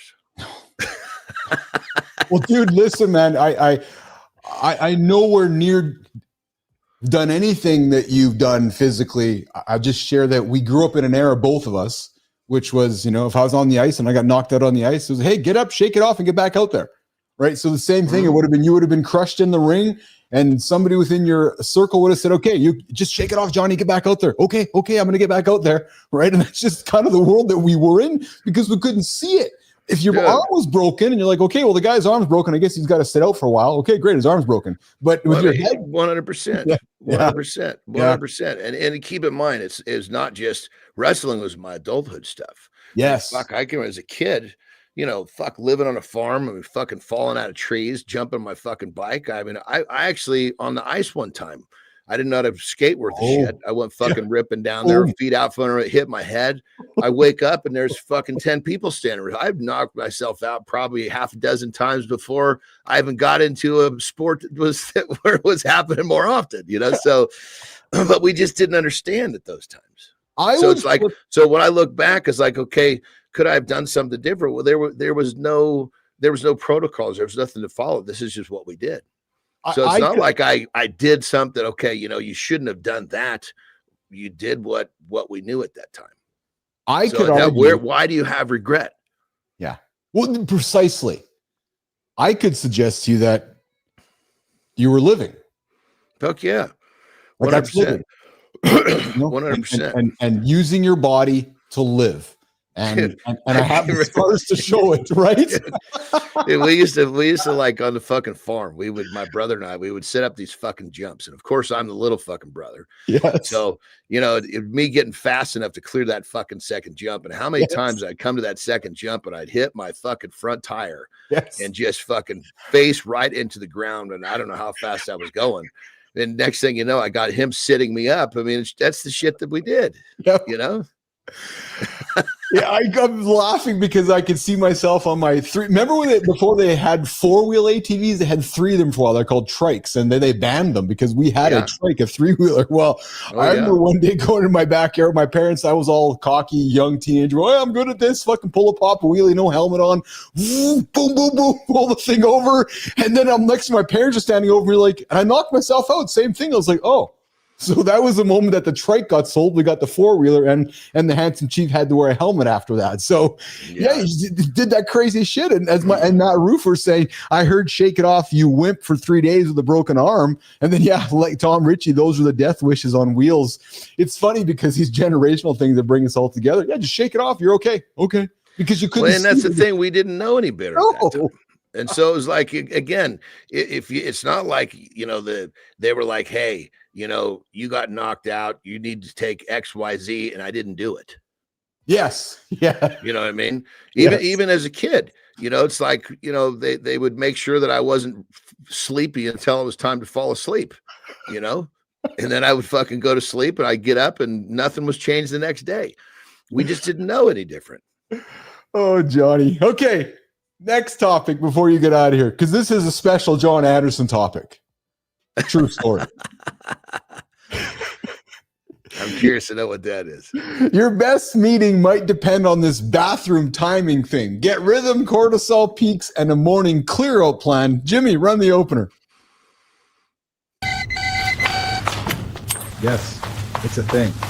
Ask Jon. Hit your GI window. Move, light, coffee. Then go. Day unlocked. So that stupid thing of fucking AI Keith hopping up and down. Dialing in the morning shit window reduces a lot of issues. Let's just have a little conversation around dialing it all in. Have you always been so dialed in, or did you have to figure it out through experimenting? And I'm being very serious right now. Well, it was kind of a side effect because what I was always dialing in was my eating. Yes. And you're in many cases, your shitting is going to be directly correlated on your eating habits. Yes. And so it was kind of like, in different phases, it would change. It's like if I was in certain, like when I was really trying to put weight on, I was, just eating constantly. And it was like that my shitting habits were going to be different at that point because my eating habits were different at that point. Go ahead.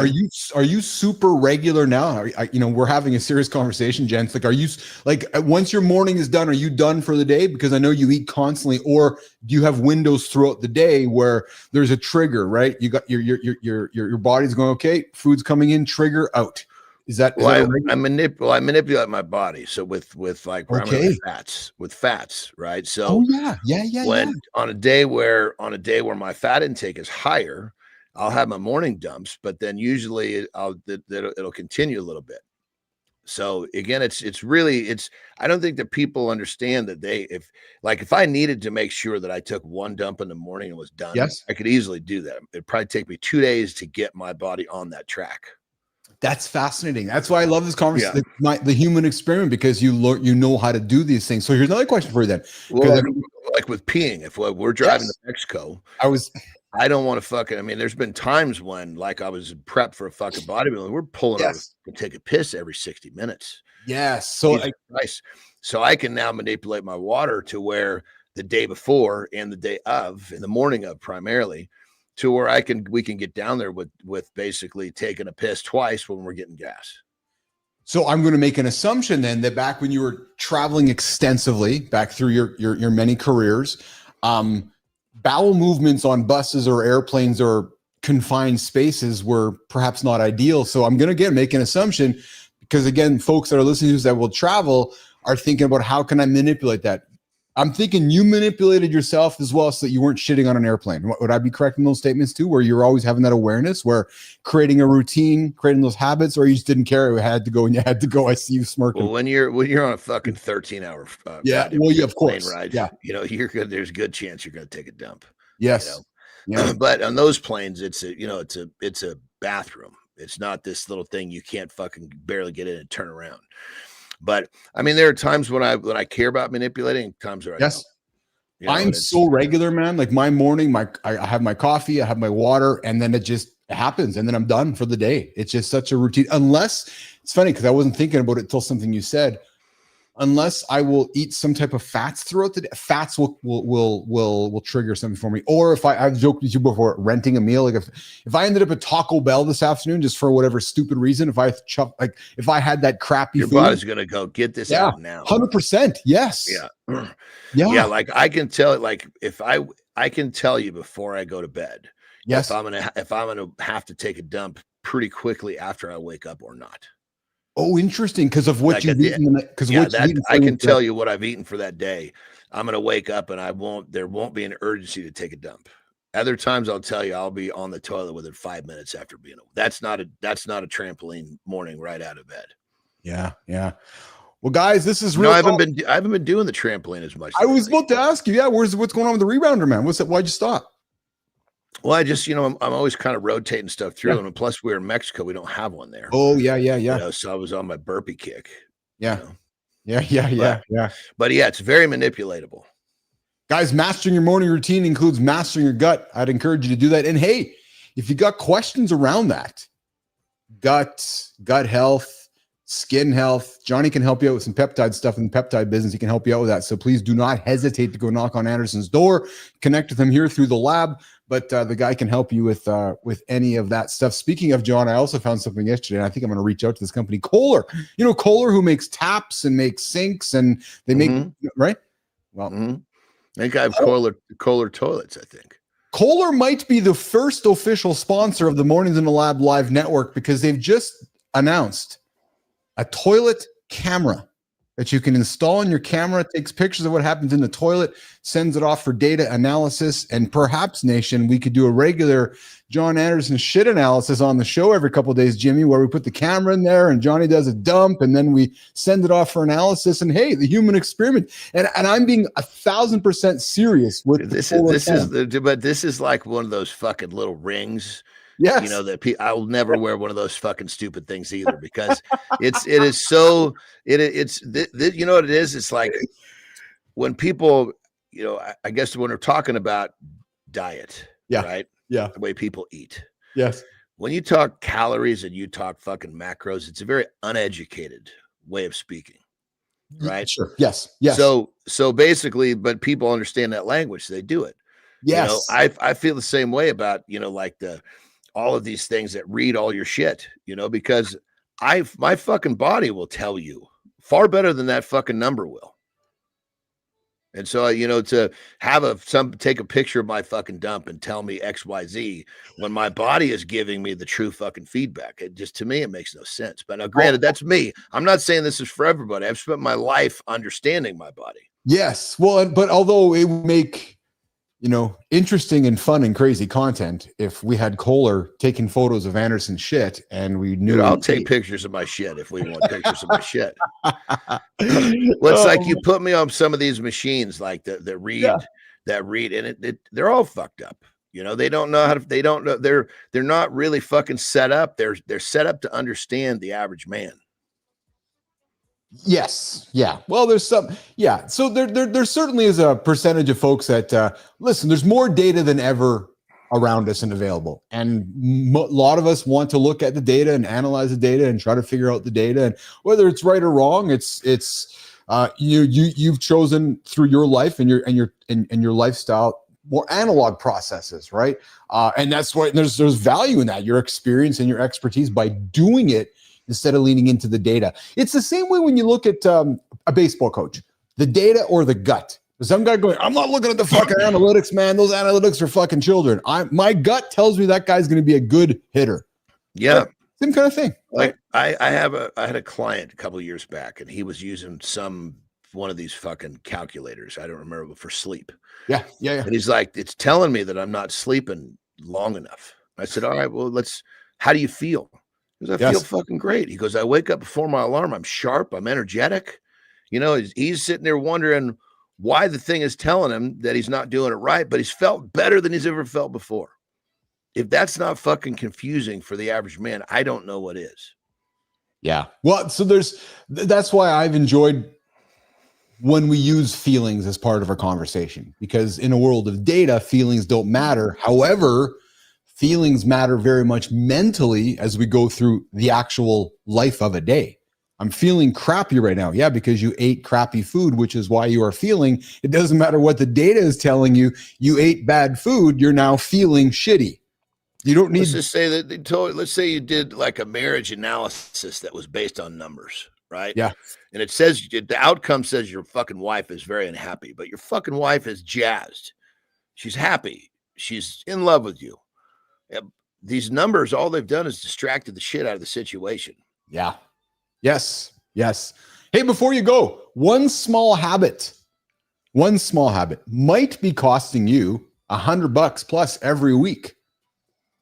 Right? The $100 leak. Most dudes, I'm going to think, Johnny, don't need a complex budget. They don't even need probably a stop doing list. It might just be one of those recurring leaks. Maybe it's an Apple subscription. And this topic, Nation, is as much to create some awareness in your head going, you know what, something Bill has said or Andersen said is going to make me think that I haven't watched Netflix in 4 months, so I'm going to put the subscription on hold, or I haven't done this for a long time. Now, $100 might not be much to many, because what are you buying for $100 these days? But man, $100 many times adds up to a lot. And I'm just saying, man, these little subscriptions, these little expenses that pop up can really, affect the bottom line through life. And I'm not looking to create drama for something that's not there. It's just these real things that we're like, oh man, I forgot I was paying for that. Because man, I spent $6,000 on that thing this year that I haven't used. Yeah, well, hey, $50. You know what I mean? So they happen to all of us. And sometimes we get busy, we forget that those subscriptions are there, or there's something there. And next thing you know, you're like, holy shit, man, delivery. Maybe if we're using DoorDash or Skip the Dishes all the time, $8 here, $20 there, $100 there. You're like, holy fuck, I spent $1,000 on DoorDash this month, right? So again, there's not a right or wrong, more of an awareness conversation, because we don't talk about this actually, us very much at all, frankly. We don't. Didn't they just come up with some app that could go in and figure out what you're not fucking using, and it would like give you a list of the shit that you're probably all of your subscriptions, and then you can look at it and go, fuck, I'm going to cancel this, and this. Yeah. And it'll go do it for you, some crazy thing. Yeah, there is. And I know there's some online services too that will help you track your streaming services, and will help you say, okay, so for example, it would say, hey, you want to watch Apple TV this month, you want to cancel it next month because Netflix is dropping this, so it's going to give you some content for this month. So basically, like, add and take off and add. And it's not for everyone. Again, my point was that it's a leak. It's the analogy of a leak, right? If you leak in the bucket, baby. It's a leak in the bucket you didn't even know was there. Yeah, you have a leak in your air tire, and you're hey Terry, we keep going back to Mexico. And this tire keeps deflating. There must be a slow leak, right? So unless you're going to pause and look at it, you're never going to do anything about it. So, brother, what a fun conversation today. We had 90 minutes of good chat. We didn't have a guest today, which was all good, no problems at all. What do you got going on today, brother? Is the kids gone? Are the kids gone? They're leaving today at 10. So basically I've got the morning with them. And so it'll be then after that, man, I'll tell you, it's crazy, all the extra activity, it fucking wears me out. I could tell. You need to go get yourself a nap today. Yo, I'm going to take a nap. I'm going to take a good nap for sure. You need one. I can tell. All right, brother. I'll see you in less than 22 hours. You have yourself a great day. Enjoy your nap. I enjoyed the conversation with you today. Thanks for sharing the stuff about the headaches. It was a good awareness conversation and the negotiating. I know we had some good feedback from the folks here today on that one as well. So have a good one. Absolutely, okay, bro. Have a great loop, my brother. All right, pal. Love you, man. Take care. Love you too, brother. All right. Johnny's out here, Jimmy. Let's keep the show rocking and rolling. Nation. Jimmy, let's pivot over to what's next with Maya. It's time for the Community Corner, where we connect YouTube, LinkedIn, and Substack on Mornings in the Lab. Today's theme: aging, overload, and leadership. AKA the triple threat taking men out before halftime. We've got a doctor breaking down why you feel old. A writer reminding you that falling behind might just mean you're human. And a leadership story about leading with fear versus leading with trust. Grab your coffee, fellas. This one's equal parts call out and comeback story. And 99% guaranteed to ignore the script. All yours, Keith.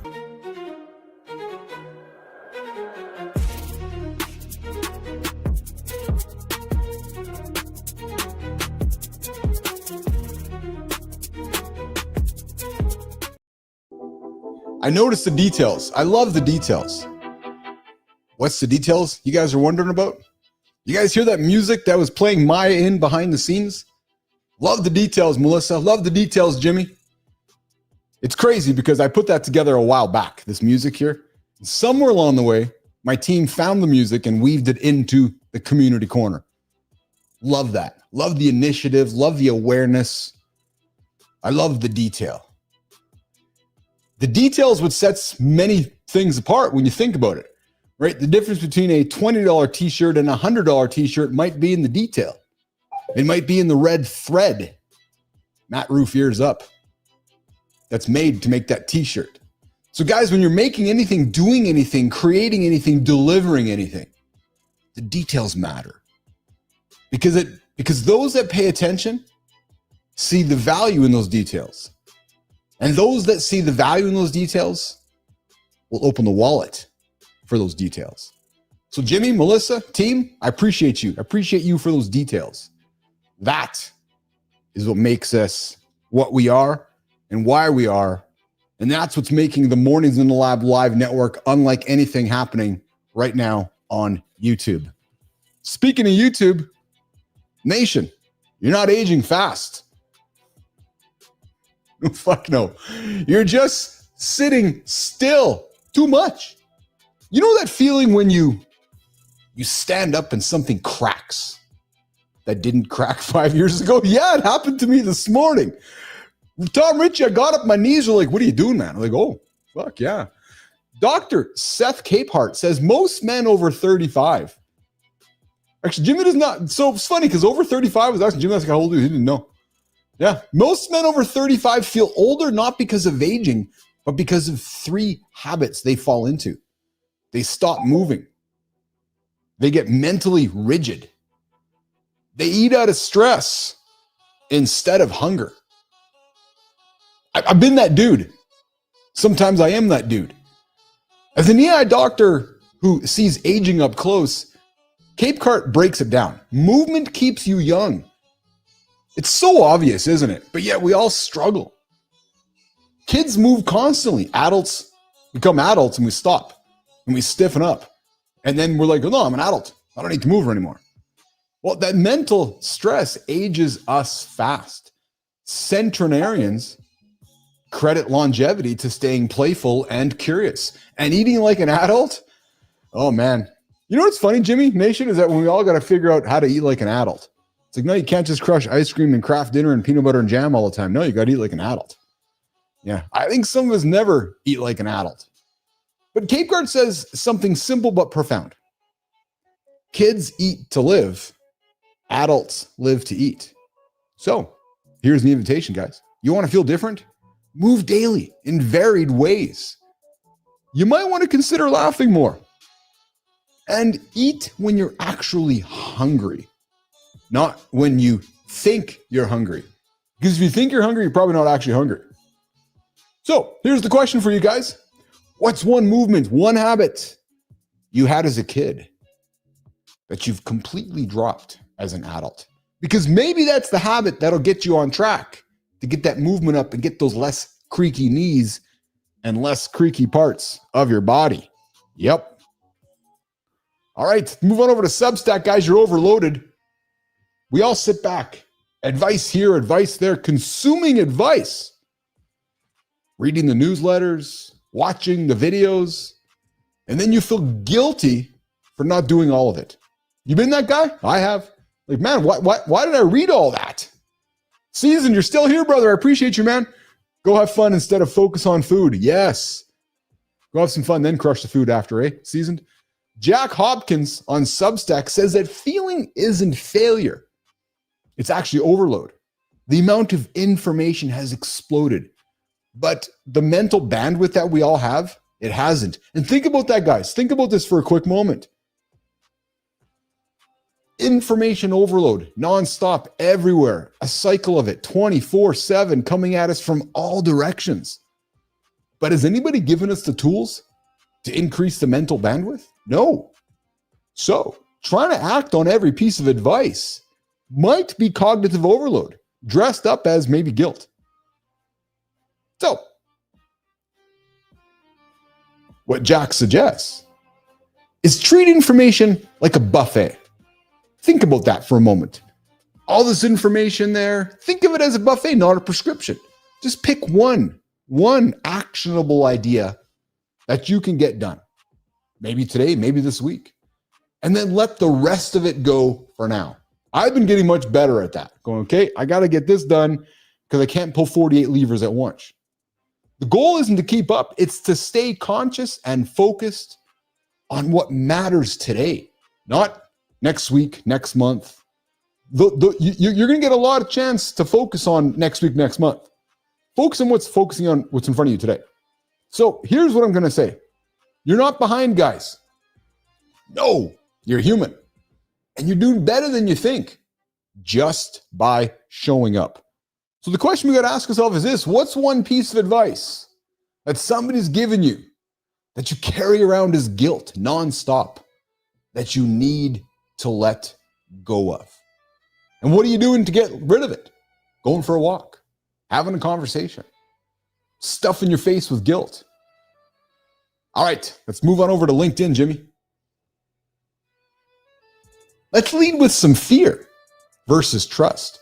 Well, Mostyn Wilson, he tells a story about two managers. One led with fear. The team showed up stressed, disengaged, performing out of obligation. But what happened was that the laughter disappeared. All of and any of the initiative within died. Gone. See ya. Boop. Yeah. Then some new leaders showed up. What did he do? He led with trust. He asked questions and showed non-stop gratitude. Same team, exact same team. Different leader. What do you guys think happened? 6 months later, they broke records. And Mostyn brings home that the best leaders, they light fires within people, not under them. So the question, nation, that you have to ask yourself, either as a leader or people who are leading you, what is your favorite leadership style? And if you don't like it, maybe today is the day to change it. Maya, what about you? So here's the play, fellas. Move more. Stress less. Lead better. Stop eating like an overworked adult. Stop thinking like an overwhelmed machine. Don't be the boss who runs on fear and write-ups. Lead with trust, not threats. Life's not slowing down, but you can still set the pace. We want to feature your stories on the Mornings in the Lab community. Follow us on YouTube, Substack, and LinkedIn, and tag us in your next post.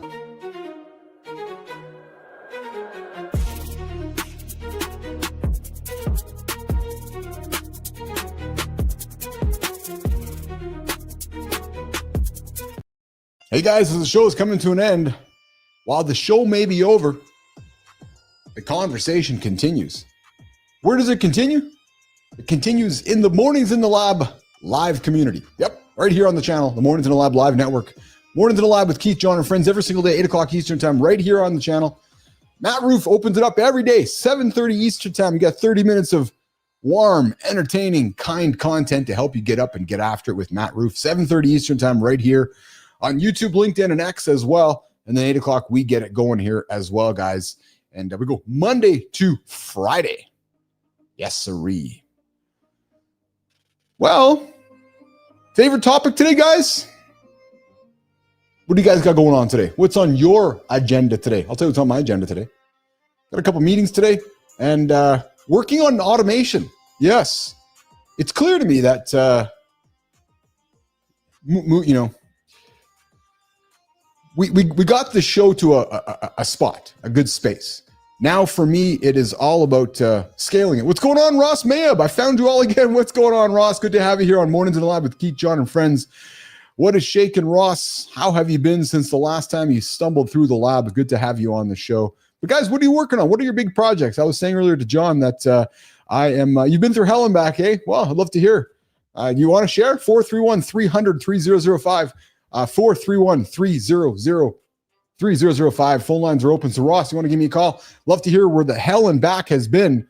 Where is hell? Where is back? And how are you? 431-300-3005. The phone lines are open.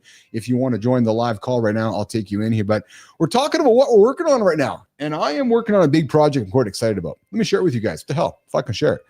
So we do this live show. Yep. Monday to Friday, 8 o'clock right here. Live. We're looking for ways to continue to support the live show, which would be publishing content throughout the day. So the vision here is the Mornings in the Lab show, you know, is basically a living magazine on all the other social channels. We have 13 channels across LinkedIn and Blue Sky and X and Instagram, you know, between my channel name, the Mornings in the Lab channel name, all these different channels. So the goal here is if you guys are consuming our content across the channels, you're seeing different stuff all over the place all of the time. The vision is a piece of content drops every single hour on every channel, every day. Yeah, true story. You can do the math. It's funny. Watching the Alex Hormozzi video yesterday, you know, him and his team, they make 36,000 pieces of content a month. Yeah. And I'm focusing on making 300 to 400 a month. Yeah. So that just tells you the level of the game out there in the content world. So if you're struggling to get one out or you're putting one out a day, congratulations. Yeah, you're moving the needle. I'm saying that tongue in cheek, not trying to be a dick. It just tells you the world that we're in now with content creation. So right now I'm working on automating because much of that process happening right now is a mix between automation and manual. So I have been, dudes, not only am I handsome, got a little bit of programming in these brains as well. So I've been sitting down with a bunch of different back-end tools, databases, and connecting things and connecting tissues and connecting database to make things work. So I'm playing in the world of Zapier and Make and Agent GPT and Buffer and everything. So that's what's happening in my world these days. I'm quite excited about it, actually, and I'm excited to share with you guys. It's fun. I enjoy the building side of it. So what are you guys working on? What are you guys working on today? What are you working on this week? I know myself, I am building so we can continue building a better show and a better network for you guys. What you're also going to see coming out, guys, as well is additional content that's going to continue to promote and push not only our show, but a space for maybe one of you that might be considering starting a live conversation. Here's the reality. Many of you listeners have done something in your life. You've achieved something in your life. Maybe you're sitting back right now going, what's next? How do I get to what's next? Well, you're probably a shepherd. You're probably not the sheep. Maybe you need the platform. Maybe you're just looking for a space to get started. Maybe you don't know how to get started. Well, we got all the tools. We got all the equipment. We got the foundation in place to help you start your own conversation with your community. Maybe you've been thinking about doing a podcast. Maybe that podcast is something that happens once and now and then, every single day. Maybe you're like, I need to create more regular content. There's only one Mornings in the Lab live network. Guys, there's no question in my mind, none whatsoever, live is a continuum of the future of media. Now, when I say that, it's not to say that any of the media that we're playing right now is going to go away. No, just because live becomes more popular doesn't mean that on-demand's going away or radio's going away or podcasts are going away. No, what I'm proposing, we're going to see much more live content, much more live engagement, much more live experiences as the technology becomes more readily available and as humans become much more comfortable using it. So we're setting the stage for live conversations, especially for men. So you're 40, you're 45, maybe you're 35. You sit back going, I need to get my shit started. Come knock on Roofy's door. Come knock on my door. We'll help you get started. And this is not about how many show up on day 1, day 2, day 5, day 50. As a matter of fact, it actually has nothing to do with it. This actually has much to do with your own mirror and what you'll learn by showing up every single day and having content made. It'll change your life, frankly. No hyperbole there. So do you have the courage? Because we have the systems, we have the foundation, we have the space for you, but do you have the courage? Because I know you have the courage. So come talk to myself or Matt. More details continue to evolve and come out of here. And I've been creating some awesome Sora content that promotes the Mornings in the Lab live network. And as we move into 2026, business as we grow this thing. 2 things happen. We get the show, the foundation. Guys, the show was really the excuse to create what we're creating. Because as I was creating this thing a couple years back, starting, I was like, I in my head, I knew what the vision was, but maybe I was struggling to share it publicly because nobody would have maybe believed it. And it's funny because I regret that. I regret holding some things in over the last couple of years I didn't share that I believed in. And I had a conversation with my buddy on Sunday who went into computer programming. And I was like, I don't know, man. That shit's going to be taken away by all these tools in a couple of years. And I regret not having that conversation with that human. So I'm saying the same thing today. If you're thinking about getting into world of media, or you're looking to promote your business, or looking to promote yourself, or you're stuck in between careers, maybe you're struggling with imposter syndrome. Maybe you're sitting back going, I need to fucking do something new, but I don't know how to start. This could give you the impetus to get started. Make a 30-minute commitment to yourself to get in front of the camera, to get in front of the microphone, create content. Listen, this shit ain't going away. If you're in business, before the rest of the world wakes up, before your community wakes up, you could have your content done in the box in front of your community. Or maybe you just want to be the sheep. Maybe you want somebody else to start the conversation for you. Well, my invitation is you start the conversation. We'll help you get started with Mornings in the Lab.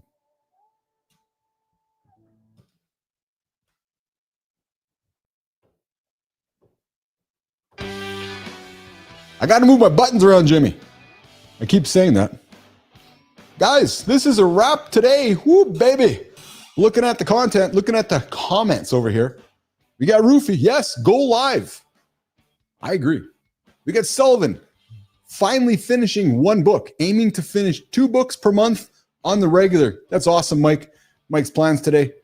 One successful person reads 1 book per month. Live content wakes up and energizes cognitively.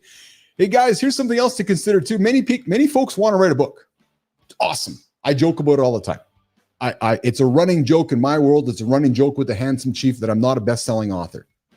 I got an invitation for all my friends that are authors, and I got an invitation for all my friends that are wannabe authors. Maybe, just maybe having a live conversation becomes your live book, which allows you to create content that becomes in your book that's dynamic and living the entire time. You still publish your book, but maybe along the way, you start a live conversation to support it. Maybe you're creating a living book. Think about it. Or maybe you just want to be like everybody else and be the best-selling author with a box load of books in your garage. Your Visa charged because you bought them all yourself because you wanted to be a best-selling author. I don't know, just saying. Or you can write that book, put the book on hold, start a live conversation, do them one and together. But guys, today we got roasted by our desk plants. We learned how to turn clicks into walk-ins, and we ran a 90-second jaw reset that gave us our brains back. Yep, true story. Ricardo O'Neill was going to join us today, but we had a little technical difficulties. No, not us. Ricardo did. He's going to come back coming up. We talked gut timing with Jon Andersen. Yes, our resident poopologist, our resident guy who's the human experiment. We talked about the $100 leak. Do you have a subscription right now that you're thinking about canceling that you just haven't canceled? Well, maybe this conversation is something for you to go, yeah, you know, I got to cancel that fucking subscription I've never used in 8 months. So tomorrow, guys, we're going to bring some more real talk and we're going to bring some entertainment. Well, at least we think it's entertainment. You guys might not think it's entertainment, but we think it's entertainment. And we're going to break down a shoulder workout called the quiet applause. Don't know what the hell that's all about. We're going to give you 5 health levers that men ignore that move sleep, digestion, and stress. Maybe a friend contract is something that we got to put on the table for our friends. It sounds harsh, but hey, apparently it works. And we're going to talk about how that friend contract could improve everything with boundaries and so forth. And because it's the lab, we like to ask big questions every single day, 8 o'clock Eastern time. Like whether sleeping with onions in your socks works. Yes, true story. We're talking sleeping with onions in your socks. Season strength. I know you want to be around for that conversation tomorrow. And hey, plus we're going to lay down 2 rules that kill overthinking in 60 seconds. So nation, let's get after it. We'll see you in less than 24 hours. As a matter of fact, it's about 22 hours. On the next Mornings in the Lab with Keith, John, and friends, LinkedIn, YouTube, X, 8 o'clock. We'll see you guys tomorrow.